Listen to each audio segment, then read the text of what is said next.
France is known for many things: pastries, wine, eating snails. From the beautiful architecture of Paris to the vast countryside, France is a place that has it all. But today, I want to highlight something else French, one of the greatest metal bands ever, Gojira.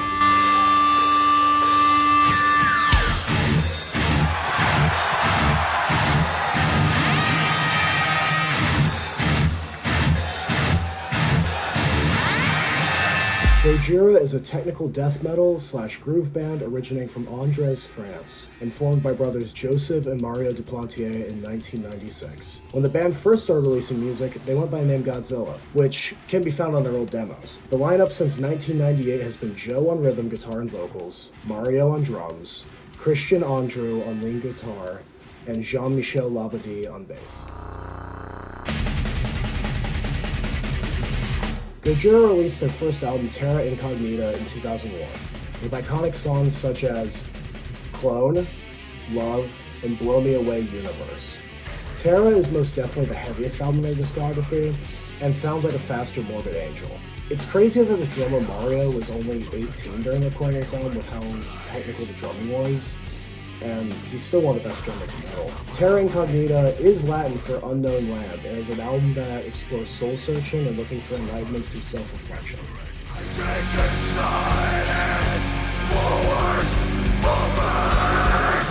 This is a very consistent theme throughout Gojira's discography, and which also transitions us into The Link.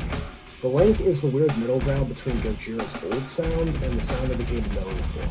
Coming out in 2003, it delves into themes of environmentalism and is also the most experimental album in their discography.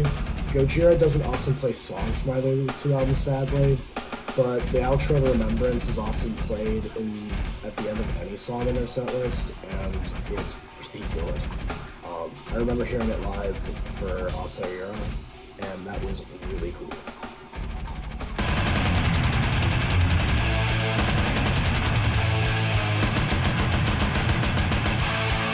Gojira picks scrapes like Allegations in the emo scene.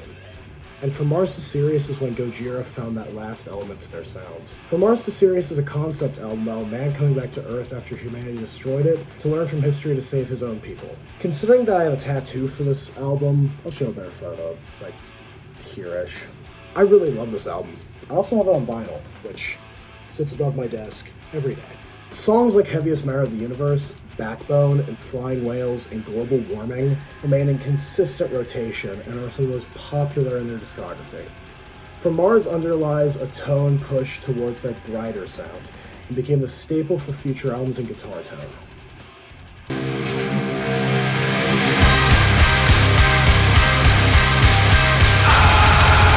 While younger Josh thought From Mars to Sirius was the band's peak, I now think that title actually belongs to The Way of All Flesh. The Way of All Flesh is definitely the peak of their technical playing, with Mario having some of the most mind-breaking drum parts ever in their discography. Songs like The Art of Dying, Toxic Garbage Island, Vacuity, and Wolf Down the Earth are some of my favorites, with The Art of Dying in particular being in contention for one of the best metal songs ever in my opinion. It's just that good. I'll play a little bit of it here.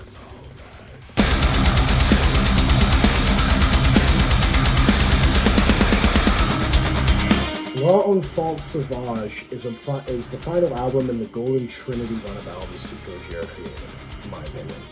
It dials back a lot of the death metal elements for a grandeur and more of a epic sound, which also creates a great hybrid of their older work and what later albums will become.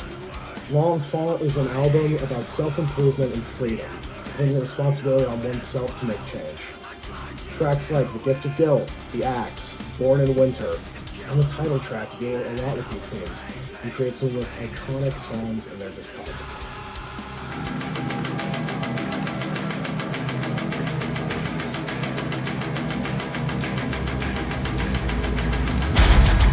Magma was written around the time of Joe and Mario's mother passing away from cancer, and the central theme of the album revolves around whether there is an afterlife or not. Magma is a huge tonal shift from the rest of the discography, with shorter songs designed to be more accessible compared to their previous work. While simplified songs aren't bad, and there are many fantastic songs on the album, I found that compared to their previous work, it's not as great, but it's not bad. This album is also a lot more experimental, with songs featuring only a majority of clean singing like The Shooting Star and Lowlands, compared to heavy screams in other songs such as The Cell and Prey. I think Prey is in a top 5 for their entire discography, and for it to come so late into their career shows that the consistency of the band.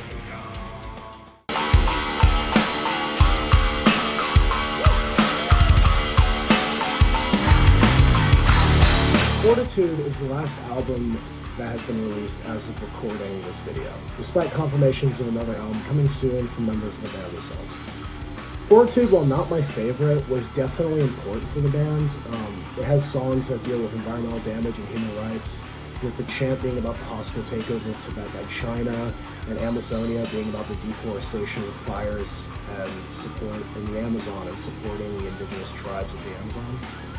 Tracks like Born for One Thing, Sphinx, and especially Grind are standouts. Grind is another one of those songs that's just like, they still have it. And it's so heavy, it's great. I'm gonna play some of it as well.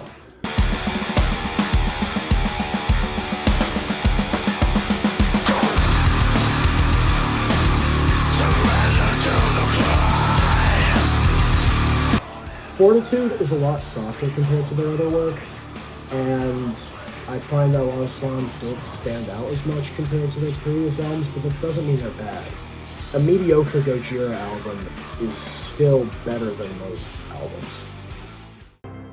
Ah, ça ira, ça ira, ça ira. Les aristocrates à la lanterne. Ah, ça ira, ça ira, ça ira. Les aristocrates, on les pendra.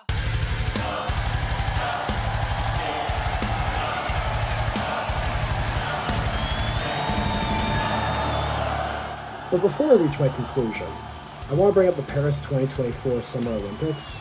Gojira, being French, was asked to perform to honor the variety of art in the country. Mea Culpa was written about Marie Antoinette, with her decapitated head in her hands looking over the city with pillars of fire. The performance was the first metal one in history for the Olympic ceremony, and definitely my favorite opening ceremony that I've ever seen.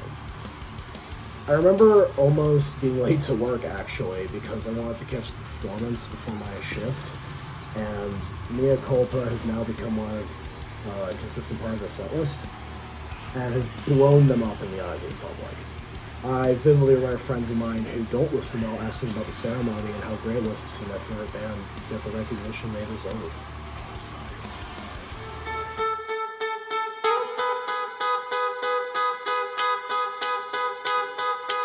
But to conclude, Gojira is an absolute monster of a band, which is fitting considering their namesake. I love this band to death, and I always recommend them to whoever is looking for something new to listen to. I think how varied their discography is truly helps make the band stand out, but also how consistent they have been in quality is really rare in metal, especially a band that's been around over 25 years. As I said earlier, a mediocre Gojira album is still a great metal album, and I honestly can't wait to see what the future holds for the band, and it made me love metal. If you found this at all interesting, please subscribe to my channel. I would like to do another one of these crash courses for Lamb of God and the Shogun, and have a great morning.